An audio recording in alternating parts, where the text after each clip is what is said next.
Assalamualaikum warahmatullahi wabarakatuh.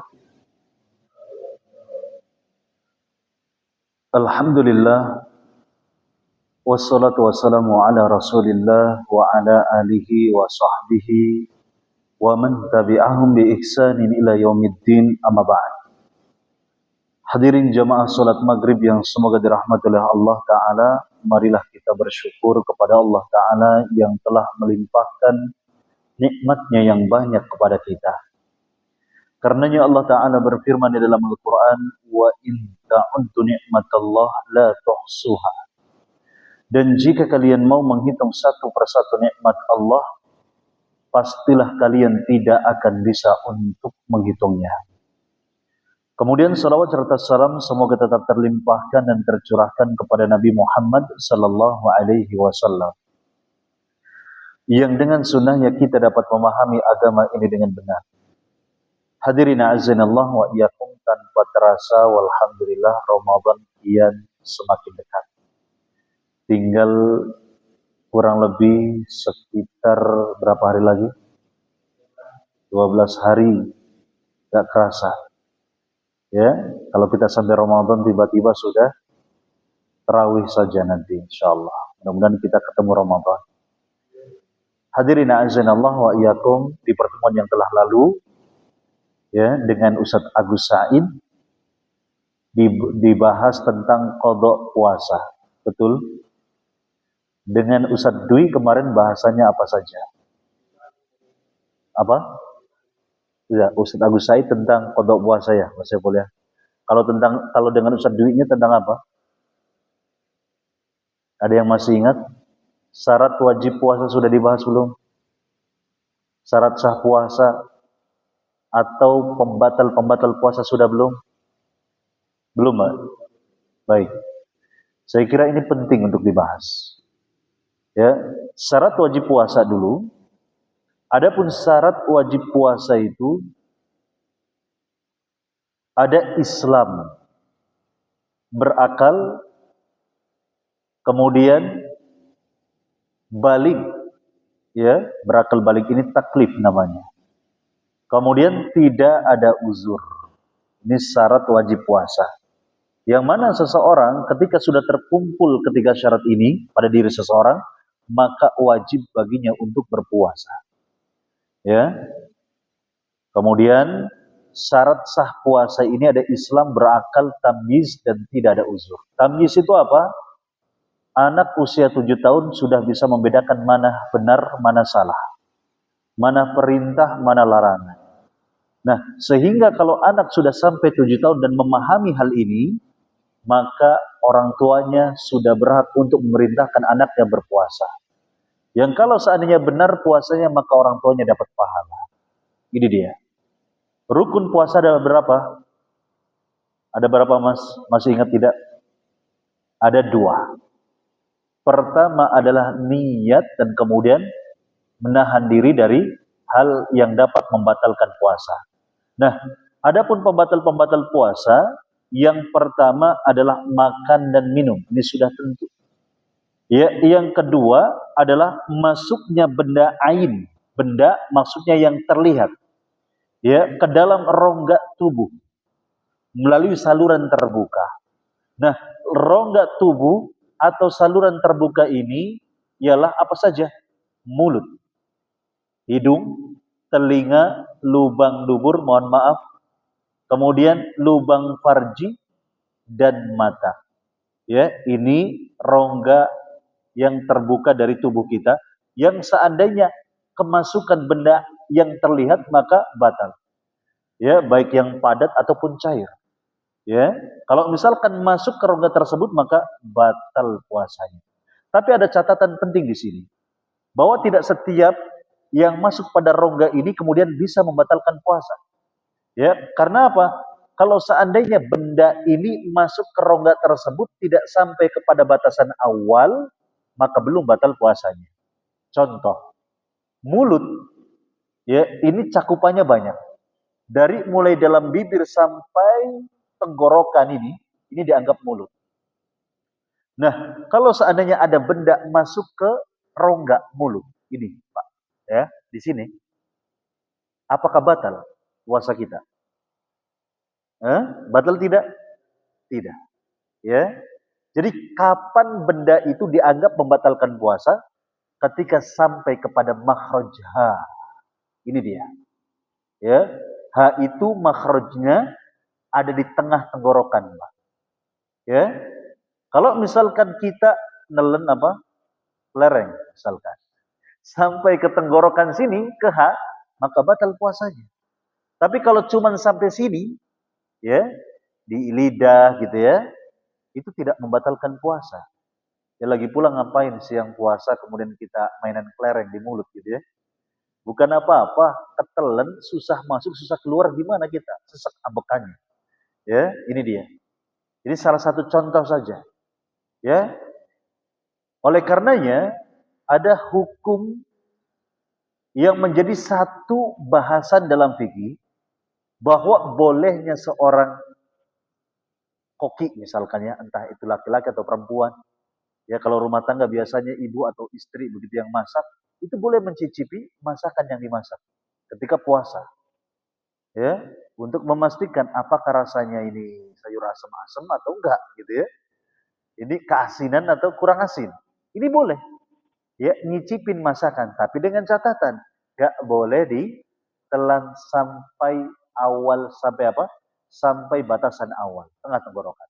Sebatas di lidah kemudian dikeluarkan kembali, itu sah puasanya. Tidak mengapa. Begitu. Kalau daging gimana Ustaz? Boleh nggak dikunyah untuk memastikan daging ini matang atau tidak? Ya, boleh. Sekedar untuk memastikan apakah daging ini matang atau tidak. Dikunyah mungkin cukup sekali, 2 kali kunyahan. Kemudian selesai. Jangan dimasukkan ke dalam. Ini Pak ya. Kalau mulut berarti batasannya sampai tengah tenggorokan. Nah, kalau telinga, ini kan termasuk rongga. Yang kalau seandainya ada sesuatu yang masuk ke dalam telinga, itu bisa membatalkan puasa. Tapi batasan awalnya sampai mana? Kalau telinga, itu batasan awalnya ya di tempat yang sudah tidak terlihat oleh mata. Ya, kalau misalkan ada sesuatu yang masuk ke telinga kita, ya, lihat, Pak. Ya, dilihat oleh orang lain tentu ya, bukan dengan kita. Enggak bisa. Ya, oleh orang lain lihat. Ini misalkan kelereng masuknya sampai mana? Ya, jangan kelereng lah, terlalu besar kan, nggak mungkin lah masuk, insya Allah. Paling nggak yang lebih kecil dari kelereng, apa itu? Manik-manik tuh, mainan anak gitu ya. Masuk misalkan, oh itu manik-maniknya masih kelihatan nih. Itu belum membatalkan puasa. Ya, tapi kalau sudah nggak kelihatan, maka itu batal puasanya. Maka dalam bahasan fikih ini, ya ada ulama yang berpendapat kalau misalkan ketika kita buka puasa nggak ada apa-apa yang bisa dimakan, bisa diminum untuk membatalkan puasa, maka bisa dengan katembat, korek kuping tuh, ya dimasukkan ke dalam, ya kemudian batal puasanya. Memang ada Ustadz yang buka puasa nggak ada apa-apa yang nggak bisa dimakan. Ada Pak, ya. Saya pernah lihat ya, seorang syekh di Timur Tengah itu ditanya, ya biasa ada acara tanya jawab begitu ya, lewat telepon. Kemudian sang syekh ini, si syekh ini ditanya oleh seseorang penanya, dia jawabnya sambil nangis. Apa pertanyaannya? Wahai syekh, kalau seandainya kami ini berbuka hanya dengan air, apakah puasanya sah? Karena kami nggak punya apa-apa untuk dimakan. Syekhnya nangis, Pak. Ya, sekira nggak ada orang yang susah itu. Untuk buka puasa nggak ada yang bisa dimakan. Ya, dan ternyata banyak, Pak, di Indonesia ini. Orang yang miskin itu nggak kurang. Makanya di antara hikmah puasa itu apa? Agar bisa kita merasakan apa yang diderita oleh saudara-saudara kita yang miskin dan fakir. Ini dia hikmahnya. Ya, agar kita menjadi peka terhadap lingkungan. Karena selama ini banyak dari kita ini nggak peka. Kita mau ngasih kalau kita diminta. Sementara banyak orang-orang miskin, banyak orang-orang fakir yang demi menjaga kemuliaannya, mereka nggak mau meminta-minta.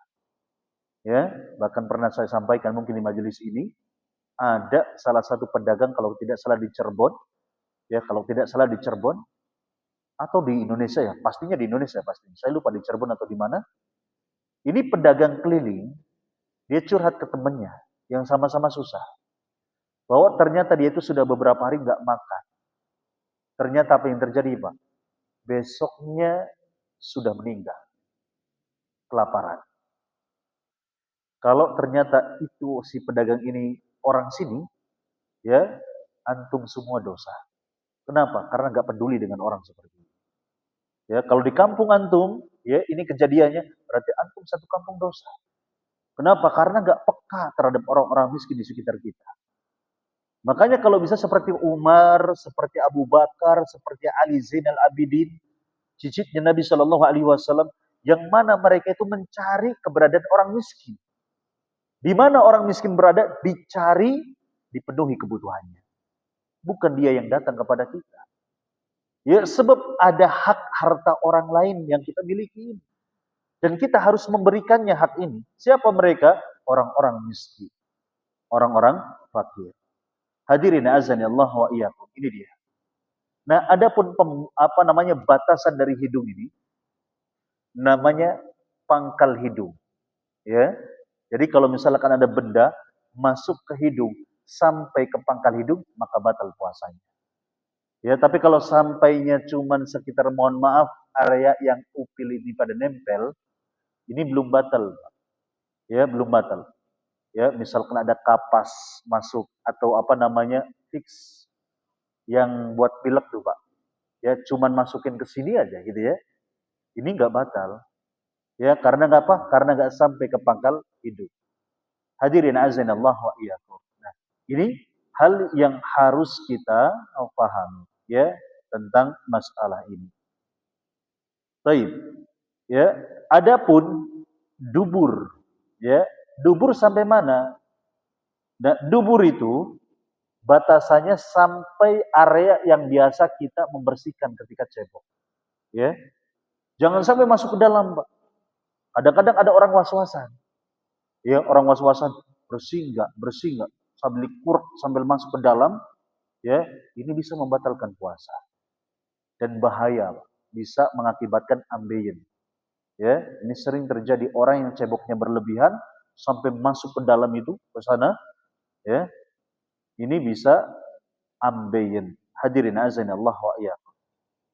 Nah, ada beberapa kasus yang sering dialami orang dan gak ngerti hukumnya, bingung tentang terkait dengan pembatal-pembatal puasa.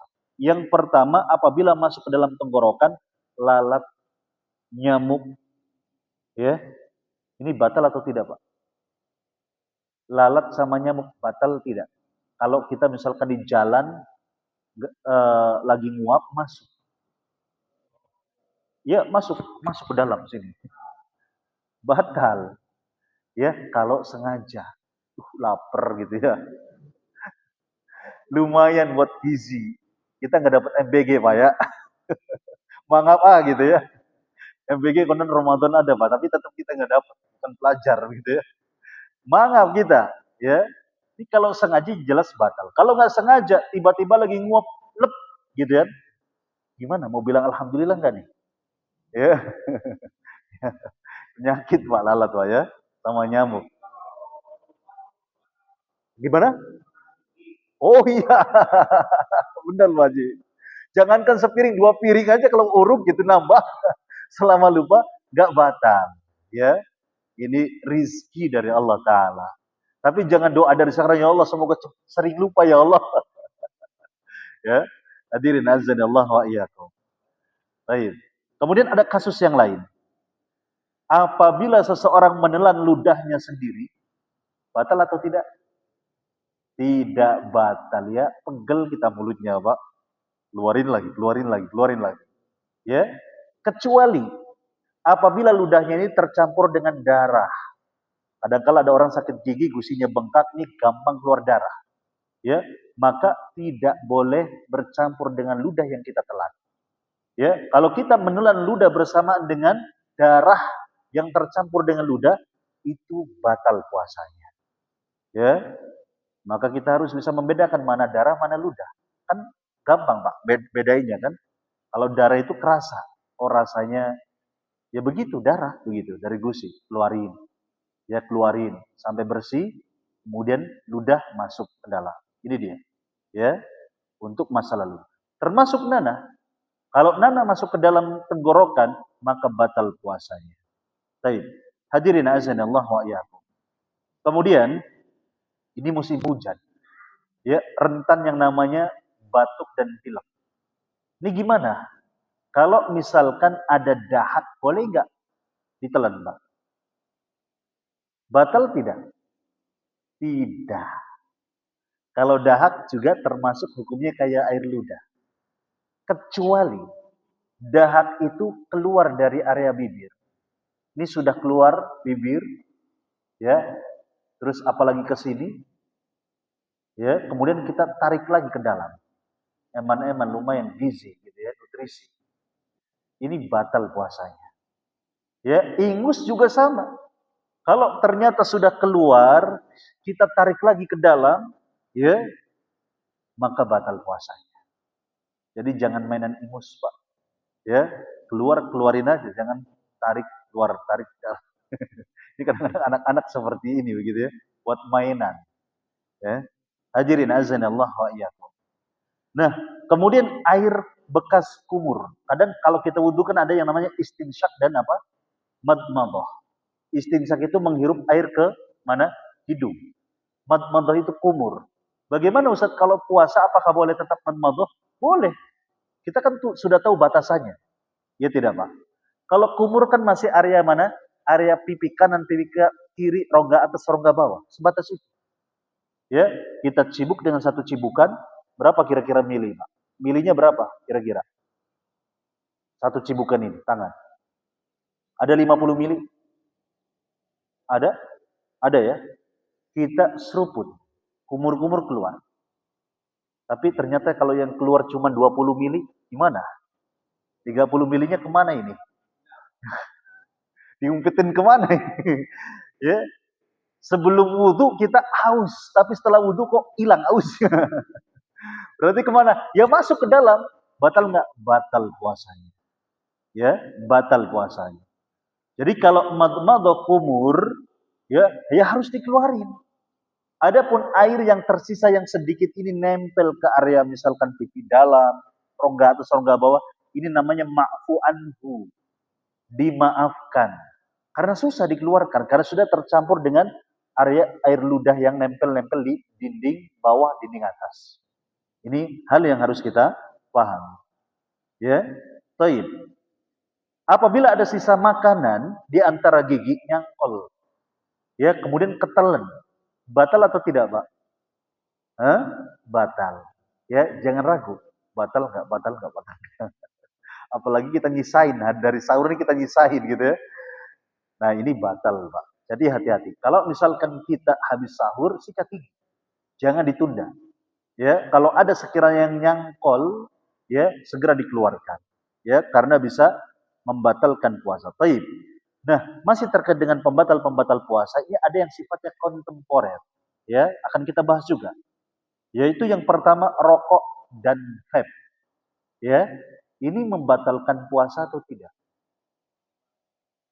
Yang jawab cuma satu, yang lainnya mana nih? Dua, tiga, yang lainnya bingung. Batal nggak? Batal nggak? Batal nggak? Batal, Pak. Ya, ini kata para ulama, rokok atau vape itu batal. Kelompok ya aliran Syiah itu menganggap tidak batal. Ya, hadirin azanillah wa yakum. Tapi ini pendapatnya tidak dianggap, ya, karena kita ahli sunnah. Ya, tentu kita dalam berpatokan pun kepada ulama ahli sunnah. Berbagai macam mazhab dalam fikih kita, yaitu ahli sunnah, baik Syafi'i, Hambali, Hanafi, Maliki, ini berpendapat yang namanya rokok itu atau vape itu batal puasanya. Ya, jadi jangan alasan, lah kan asapnya dikeluarin, gitu ya. Sekalinya mulutnya rasa manis kan dikeluarin juga, ya kan? Gimana dong? Tetap batal puasanya. Karena secara urfiah, ya, dianggap bahwasanya ini adalah minuman. Karena dalam bahasa Arab juga disebut surbut tukhon, meminum rokok, ya. Ini batal. Kemudian Ventolin inhaler. Ini apa, Pak? Ventolin inhaler itu asma, ya. Kalau misalkan ada orang yang sakit asma, kemudian di siang bolong puasa menghirup apa namanya Ventolin ini, batal tidak? Batal. Ya, batal puasanya. Ya, harus kodok nanti setelah puasa. Fix formula. Biasanya kita kalau ngirup, kalau pilek batal, nggak batal. Kenapa? Karena yang dihirup cuma aromanya saja. Ya, aroma. Berarti kita pun menghirup aroma minyak wangi pun nggak batal. Ya, tidak batal. Kemudian enema. Enema itu apa? Ya, cairan yang dimasukin ke lubang anus. Ya, tujuannya apa? Ya, seperti untuk melancarkan buang air besar. Barangkali seret gitu ya. Mau keluar mampet gitu ya, dimasukin slup ke dalam. Ya, batal tidak, Pak? Batal. Ya, kenapa? Karena sudah melewati batasan awal anus, dubur, begitu ya. Pak, batal. Nah, kemudian ya kateter urin dimasukkan ke lubang mana? Farji, kubul. Batal tidak? Ya, membatalkan puasa. Begitu. Kemudian ada lagi suppositoria. Adalah obat berbentuk kapsul seperti peluru yang dimasukkan ke dalam anus atau vagina. Ya, ini pun membatalkan puasa. Karena apa? Karena masuk kepada rongga lubang tubuh manusia yang tadi. Ya, ada mulut, telinga, hidung, mata. Ya, kemudian swab. Ketika musim corona mungkin sebagian kita sudah yang namanya di swab. Batal tidak? Itu membatalkan puasa. Ya, membatalkan puasa. Memakai celak. Ya, ini biasanya perempuan pakai celak gitu ya supaya ya matanya kelihatan menarik begitu. Laki-laki pun sunnah, Pak. Silakan, Rasulullah pun senang pakai celak. Ya, batal tidak? Tidak batal. Karena cuman area luar saja. Ya. Kemudian obat yang meresap ke pori-pori. Apa contohnya? Salep. Ya, kita pakai salep batal tidak? Tidak batal. Ya, karena itu bukan termasuk lubang yang dimaksud tadi yang kita dibahas di awal. Donor darah. Membatalkan puasa tidak? Ya, tidak. Donor darah seperti bekam, seperti fasdu. Mengeluarkan sesuatu dari luar. Ya, dari dalam keluar, begitu ya. Kemudian, tapi ada nanti dalil khusus yang mengeluarkan sesuatu dari dalam keluar, ya, tetap dianggap batal. Seperti apa? Muntah dengan sengaja. Ya, muntah dengan sengaja ini batal puasanya. Kemudian tetes telinga. Batal tidak? Batal. Ya. Kemudian tetes mata, batal tidak? Batal. Ya, batal puasa. Jadi kalau misalkan kita matanya kayak berat, sabar. Nanti tetesannya nanti ketika buka puasa. Suntik. Ini tergantung. Ya, tergantung. Batal, betul. Kalau suntiknya suntik nutrisi. Suntik gizi. Tapi kalau suntiknya obat, ya, obat ini tidak membatalkan puasa. Begitu ya. Kemudian cuci darah. Ya, cuci darah ini dianggap tidak membatalkan puasa. Memang khilaf. Ya, ada perbedaan pendapat, tapi dalam mazhab Syafi'i ini pendapat yang lebih kuat, ini tidak membatalkan puasa. Ya. Pasta gigi, Pak. Sikat gigi, batal enggak? Nah, kalau di siang hari, ya, makanya kalau bisa sikat gigi itu sebelum subuh. Tapi hukum asalnya boleh. Selama apa? Jangan sampai ada yang masuk melewati batasan awal, ya, tenggorokan. Baik. Kemudian apalagi pembatal puasa yang lain? Ya, tadi muntah dengan sengaja sudah dibahas. Jima, ini dia. Apa itu jima? Saya mau tanya yang masih jomblo. Mana yang masih jomblo? Jima itu apa, Mas? Jimak itu berhubungan suami istri. Berhubungan badan. Pak Haji pura-pura nggak tahu tuh. Oh, katanya. Ya, jima ini berhubungan badan. Kalau dilakukan di luar puasa, ya bagus ibadah suami istri. Tapi kalau misalkan dilakukan ketika saat puasa, ini bukan hanya membatalkan puasa, tapi dosa. Ya, apa konsekuensinya? Qadha yang pertama. Ya, harus diganti nanti selesai Ramadan. Ya, sekaligus kafarat, denda. Kemarin dengan Ustadz Agus dibahas tidak? Kafarat. Ya, kafarat itu denda bagi orang yang jima di siang bolong puasa. Ya, ini luar biasa, syahwatnya kayak nggak bisa dibendung ya. Siang bolong ya, minta kepada istrinya. Ya, maka bayar kafarat. Apa dendanya? Ada 3 pilihan. Yang pertama adalah dia harus membebaskan budak. Yang jadi masalah budak sekarang nggak ada. Ya, baik. Pilihan kedua. Apa pilihannya? Berpuasa selama 2 bulan berturut-turut. Gak sanggup misalkan. Sudah, pilihan terakhir memberi makan 60 fakir miskin. Ya, ini dendanya. Siapa yang menanggung? Yang bayar denda siapa? Suami atau istri? Suami, betul. Ya, istri tidak menanggung. Istri hanya membayar kodok saja. Ya, kodok puasa.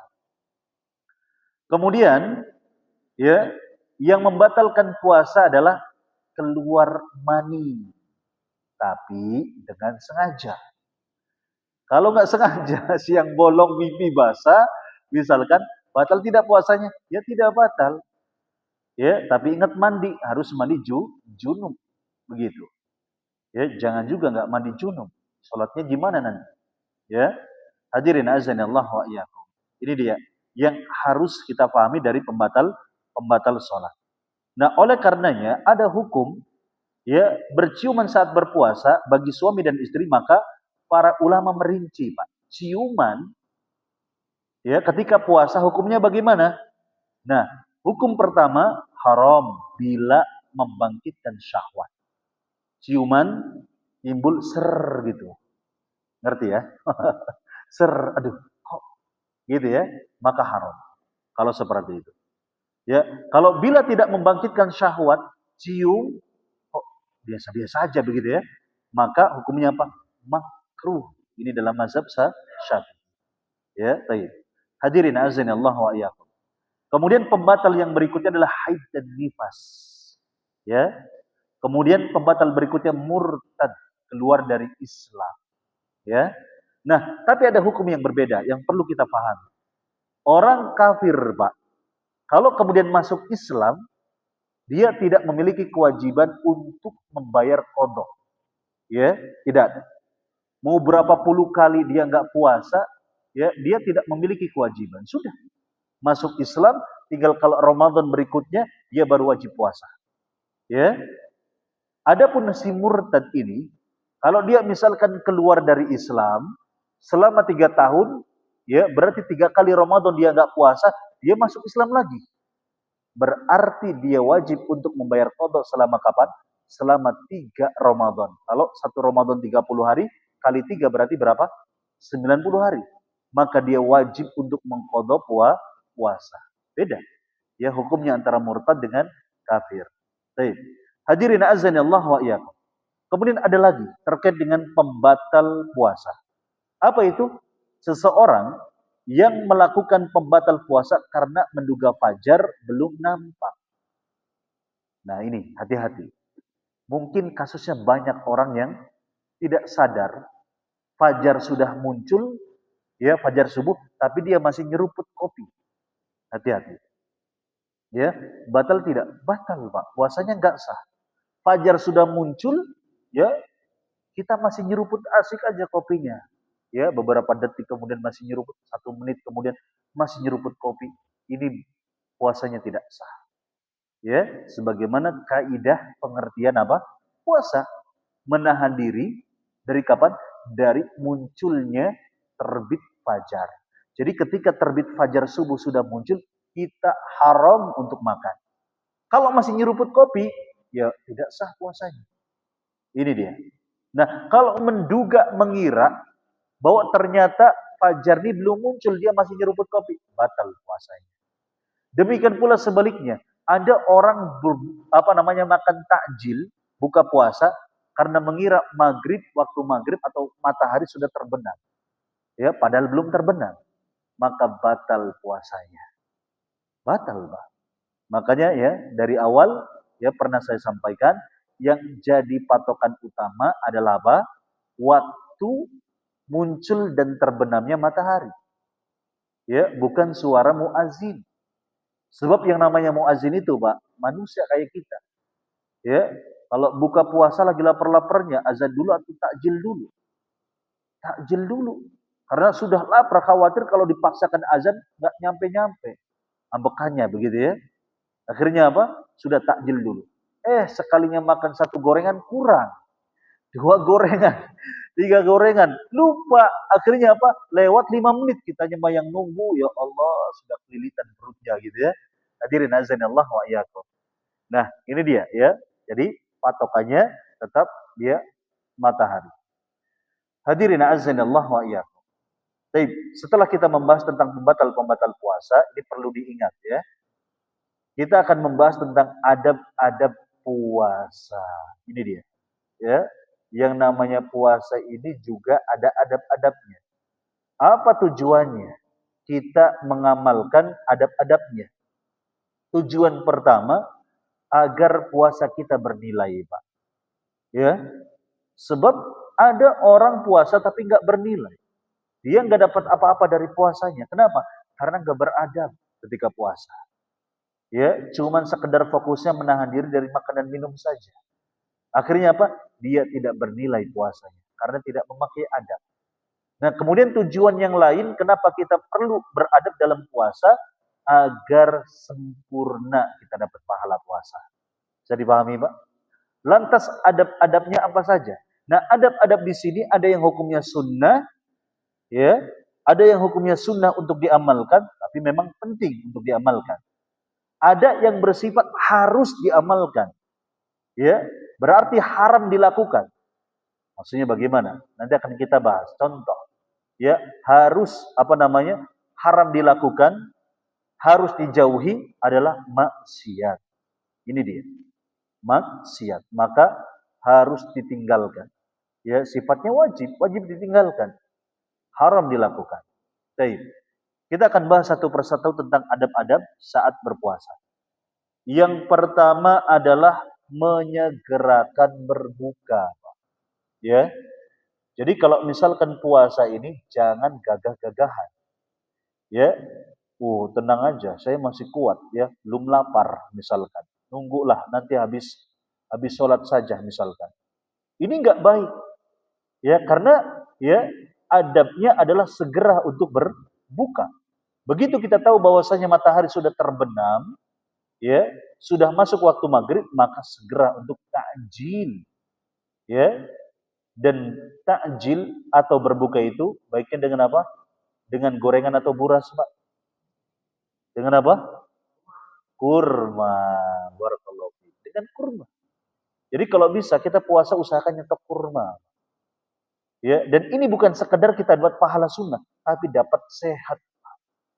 Ya, ketika Nabi Shallallahu Alaihi Wasallam buka dengan kurma, itu Nabi mengajarkan pola hidup sehat kepada kita saat berpuasa. Ya, apa sih keutamaan kita buka dapat dengan kurma? Ya, di antara kesehatan yang kita dapat adalah supaya kadar gulanya itu normal. Beda dengan ketika kita makan makanan karbo.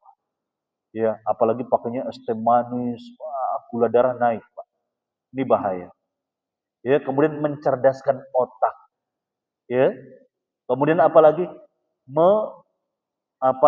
melancarkan area perut.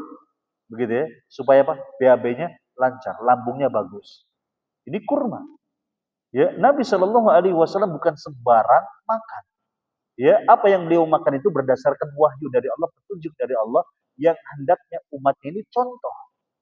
Jangan mentang-mentang puasa kelaparan satu harian penuh, kita balas dendam. Ya, buka sekalinya dengar azan maghrib, carinya apa? Yang berbobot, yang antem gitu.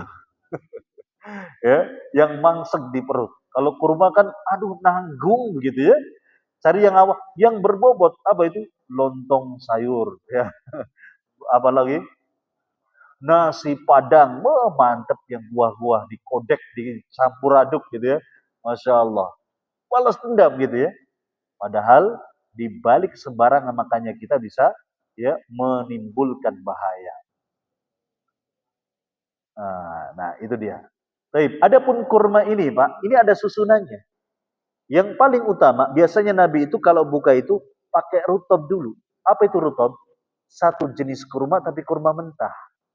Ya, banyak di Cirebon, Pak. Jangan khawatir, di Panjunan, di kampung Arab itu banyak kurma mentah. Cuman memang harganya lumayan. Ya, lebih mahal dikit lah daripada kurma matang. Tapi enggak rugi. Ya, kita dapat sehat, dapat sunnah. Kalau nggak ada Nabi gimana kalau nggak ada kurma mentah? Pakainya kurma matang. Ya. Nah, kalau nggak ada kurma matang gimana? Pakai air putih. Ini susunan yang dicontohkan Nabi. Nabi kalau nggak ada kurma nggak langsung roti, Pak. Nggak. Nggak langsung gandum, air putih dulu. Ini mengajarkan pola hidup sehat kepada kita. Kalau nggak ada kurma, air putih. Bukan es teh manis, bukan, Pak. Ya, apalagi kopi manis, bukan. Tapi apa? Air putih. Ya, hadirin azanillah wa iyyakum. Kemudian ada berikutnya apa? Sahur. Jangan lupa. Ini tantangan terberat kita, Pak. Ya, masak kagak, suruh sahur nggak mau. Kita, ya, para suami gitu ya. Padahal yang masak siapa? Istri. Yang punya istri, yang jomblo, sabar gitu ya. Ya, tapi giliran dibangunin banyak alasan. Ingat, Pak, sahur ini bukan semata-mata sunnah, tapi lagi-lagi tentang apa? Pola hidup sehat juga yang diajarkan oleh Nabi Shallallahu Alaihi Wasallam. Sahur, ya, walaupun hanya dengan air putih, tapi sahur terbaik sebagaimana dianjurkan yang dicontohkan oleh Nabi itu dengan kurma juga. Pakai apa? Pakai kurma. Kemudian ada berikutnya apa? Masih terkait dengan sahur, mengakhirkan sahur. Jadi sahur itu bukan jam 12 malam, Pak. Memang patokan sahur dari tengah malam sampai apa? Sampai menjelang subuh. Tapi yang terbaik adalah mengakhirkan sahur. Kapan waktu akhirnya? Kapan waktu akhirnya? Pokoknya sebelum subuh. Ya, sebelum subuh. Tentu ada sunnah di sana waktu imsak. Di mana kita disunahkan untuk tidak makan padahal belum waktu subuh. Ya, Nabi Shallallahu Alaihi Wasallam itu jarak antara beliau berhenti makan sahur dengan azan subuh, ya, dengan waktu subuh itu sekitar 50 ayat, bacaan 50 ayat. Ya, jadi beliau berhenti nih makan sahur, ya, jarak antara berhentinya beliau makan sahur dengan apa? Dengan azan subuh itu sekitar bacaan 50 ayat. Ya, kira-kira berapa menit, Pak? Kalau kita yang baca ya 1 menit. Alhamdulillahirabbil alamin arrahmanir rahim maliki yaumiddin gitu ya. Lagi kalau salat tarawih ada bacaan kilat. Wah, cepet banget. Ya kayak orang kayak orang kebletengan mah salatnya. Dihindari ini. Kita salat di belakang imam yang bacanya cepet. Ya, ngejar apa? Ngejar setoran. Ya, ini hindari. Nah, adapun bacaan 50 ayat itu, ya ini bacaan yang tartil, yang ayatnya lumayan panjang, maka sekitar 5 sampai 6 menit. Ini dia. Jadi waktu imsak itu pendek. Ya. Kadang-kadang sebagian masjid itu memberikan waktu imsak itu terlalu jauh dengan waktu subuh. Ya tidak, Pak. Ya, mungkin sekitar berapa menit tuh? 10 menit kan eman-eman. Ya, seharusnya kita bisa menghemat 5 menit buat nyeruput kopi kan lumayan, Pak. Lumayan begitu. Apalagi yang bangun sahurnya mepet-mepet subuh. Alhamdulillah masih ada waktu. Ya, gini dia. Ya, jadi ini tentang mengakhirkan waktu sahur. Kemudian ada berikutnya apa? Meninggalkan perkataan sia-sia dan perbuatan yang sia-sia. Ini dia. Jangankan yang sia-sia. Ya, jangankan yang haram, yang sia-sia saja dilarang ketika berpuasa. Kenapa? Karena bisa menghilangkan pahala puasa kita. Nabi Shallallahu Alaihi Wasallam menyebutkan apa? Man lam yada' qaula zur wal amala bih, falaysa lillahi hajatun fi an yada'a ta'amahu wa syarabahu. Ya, barang siapa yang tidak meninggalkan perkataan dusta dan justru mengamalkannya, maka Allah enggak butuh dengan apa? Dengan puasanya. Ini dia. Ya, kemudian Nabi Shallallahu alaihi wasallam pun menyebutkan, laisa siyamu minal akli wasyarab. Puasa itu bukan hanya meninggalkan makan dan minum saja. Tetapi puasa itu sekaligus meninggalkan apa? Perkataan yang sia-sia dan perkataan yang kotor. Jadi hati-hati Pak lisan kita. Ya, jaga jangan sampai lisan kita digunakan untuk apa? Mencela, membuli, menggibah, menuduh. Sudah tutup rapat-rapat. Ya, jangan berani-beraninya kita maksiat di bulan Ramadan. Ya, kecuali kalau kita mau celaka. Kecuali kalau kita mau rugi ya di bulan Ramadan. Ya Allah, orang yang ketika Ramadan bertemu dengan Ramadan tapi nggak dapat apa-apa, Pak. Ini bisa dikatakan orang yang paling rugi, Pak. Ya, kaum muslimin yang paling rugi, Pak.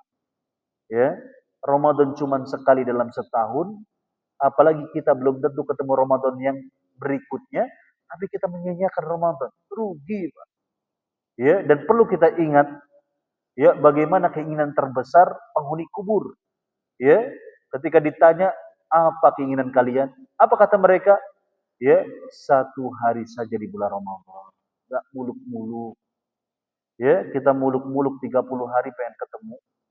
Cuman apa tujuan kita ketemu Ramadan selama 30 hari? Supaya bisa mudik nanti lebaran. Ya, sementara penghuni kubur ya pengen ketemu Ramadan agar apa? Agar bisa maksimal untuk beribadah, menjalankan ketaatan kepada Allah Subhanahu wa taala. Kemudian adab-adab berpuasa ya, saat berpuasa adalah mandi janabah sebelum fajar. Ini dia. Kalau kiranya kita ini ya barangkali yang sudah suami istri ya habis tarawih kemudian ya kumpul dengan istri dan mengharuskan untuk mandi junub, segera mandi junub, Pak.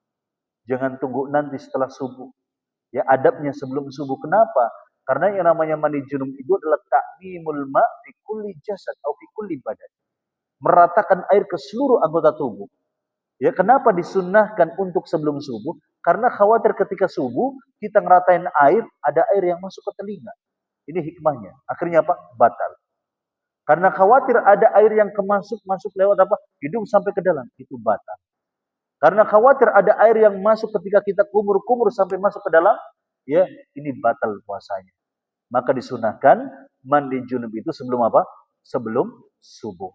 Ini hal yang harus kita pahami. Kemudian tidak melakukan hijamah atau qasdu. Ya. Kemudian berdoa sebelum berbuka. Ya, berdoa sebelum berbuka.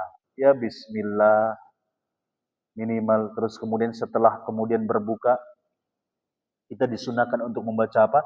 Doa juga. Ya, zahabadz dhama'u wabtalatil uruqu wa thabatal ajru insyaallah.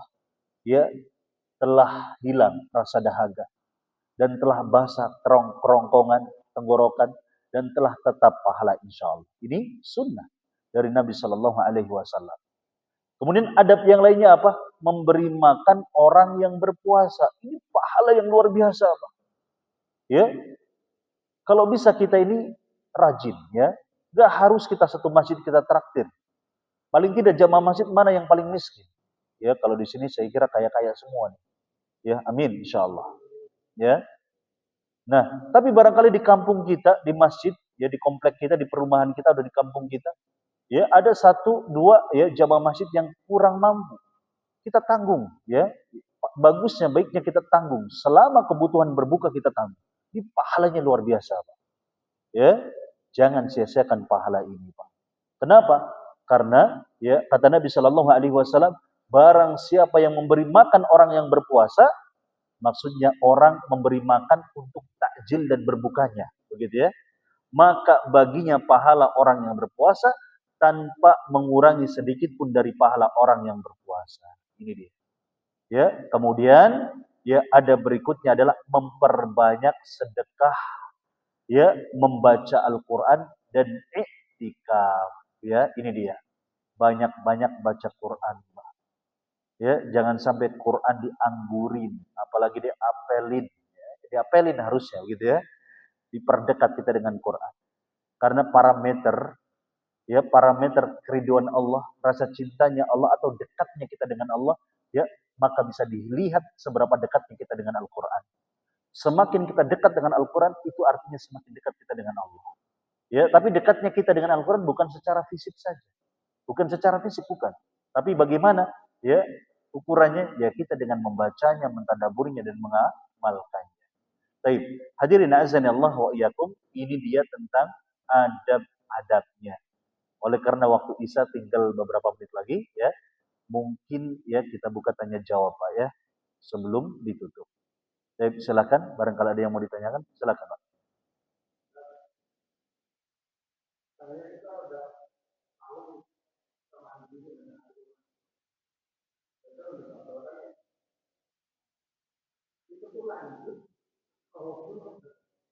Lanjut junubnya ya atau lanjut puasanya? Lanjut puasanya batal. Mm-mm.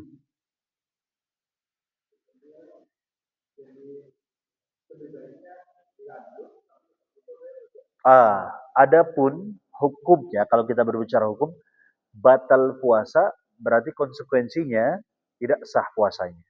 Makan dan minum silahkan. Begitu, makan dan minum, tapi ya jangan kita di pinggir jalan. Gitu ya, ngumpet-ngumpet. Kewajiban setelah lebaran, bagaimana? Bayar hutang kodok. Gitu ya, kodok puasa. Begitu. Baik. Ini jawabannya Pak ya.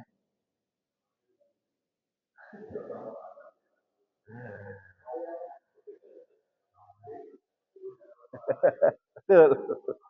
Kalau batal sudah, boleh kita makan, boleh minum. Gitu. Baik. Pertanyaan yang lain? Ya, silakan Pak.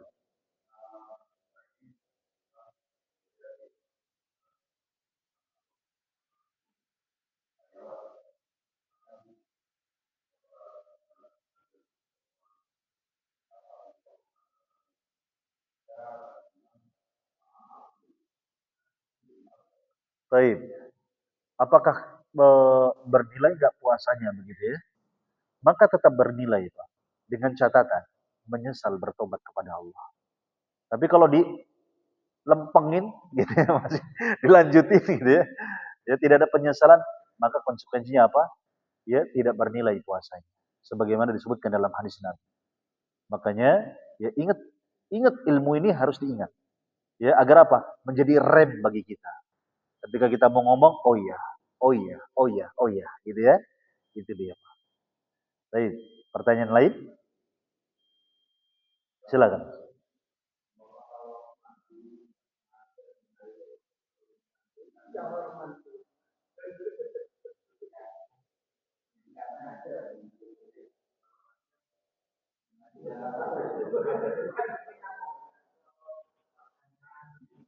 Ah, jadi begini, Pak.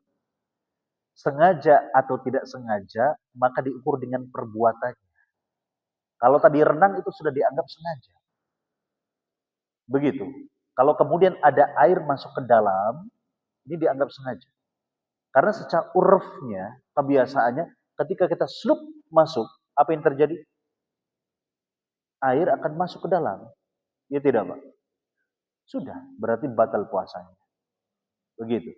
Ke- Nah, kalau mandi memang kita sudah berusaha maksimal, ya, tidak menyentuh area telinga, maksudnya tidak sampai masukin ke dalam begitu ya, tidak masukin ke dalam mulut, ya, ke hidung, ke dalam sana, kita sudah berusaha maksimal mandi sekedarnya, tapi tiba-tiba airnya itu kena angin ombak gitu, misalkan masuk. Nah, itu di luar kendali kita.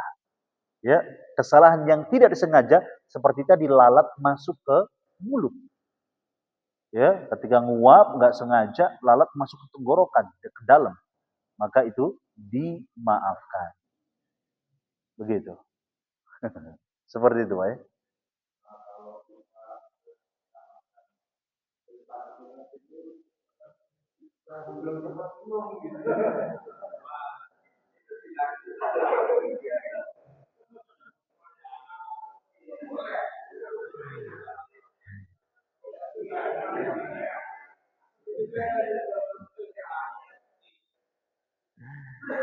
Jadi gimana nih? Ini jawabannya nih. Jawabannya tahan. Tidak boleh kemudian kita minum. Itu resiko, Mas. Resiko. Kita kan udah untung tuh. Untung banyak, ya kan? Sudah banyak yang masuk ketika kita lupa. Ya, jadi cukup. Ya, insya Allah dengan air ludah kita pelan-pelan, insya Allah nanti masuk ke dalam. Ya, jadi sudah. Kecuali sifatnya darurat. Ya, makanya yang seret-seret gitu kan. Masuk kita sudah nggak bisa nafas. Ya, gimana daripada mati gitu ya. Gak ada yang nolong. Ya sudah. Tapi kalau misalkan seret-seret normal bukan sifatnya darurat, ya tahan. Insya Allah dengan air ludah bisa ya masuk ke dalam. Ya, nggak boleh minum, Mas. Ya, begitu. Batal puasanya. Baik. Cukup barangkali? Sudah bisa? Cukup? Baik, kalau satu lagi, baik, silakan. Hmm, termasuk. Jadi ini tanbih, hanya sampel, Pak.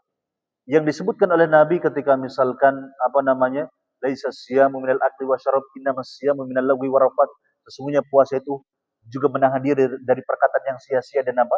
Dan kotor. Ini hanya sampel. Ya, dari segala maksiat pun dilarang ketika puasa. Ya, karena apa konsekuensinya? Bisa menghilangkan nilai puasa itu sendiri. Termasuk. Ya, makanya yang namanya puasa ini termasuk menahan diri dari segala kemaksiatan. Begitu, Pak. Ya. Inilah ya ujian kita. Ini terbiah, Pak. Kenapa sih Allah itu seketat itu? Ya, maksiat di luar puasa saja dilarang apalagi puasa. Ya, bukan hanya sebatas konsekuensinya dosa, tetapi sekaligus nilai puasa hilang. Kenapa? Karena Ramadan ini bulan tarbiyah, Pak. Ya, agar apa? Kita terbiasa dengan takwaan. Ya, sebagaimana keutamaan puasa, la'allakum tattaqun, agar kalian bertakwa. Ini enggak ujuk-ujuk kita takwa ketika Ramadan, selesai Ramadan.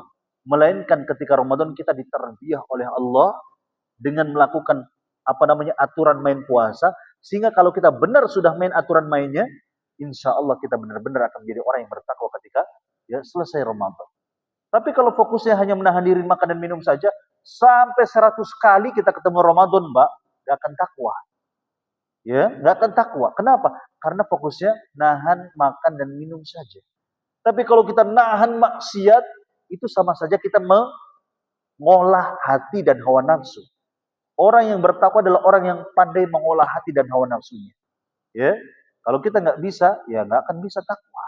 Begitu. Ya, ini hikmah daripada ibadah puasa. Baik, barangkali ini yang dapat kita pelajari pada kesempatan yang mulia ini. Subhanakallahumma bihamdik asyhadu an la ilaha illa anta astaghfiruka wa atubu ilaik. Wassallallahu ala nabiyyina Muhammad. Wassalamualaikum warahmatullahi wabarakatuh.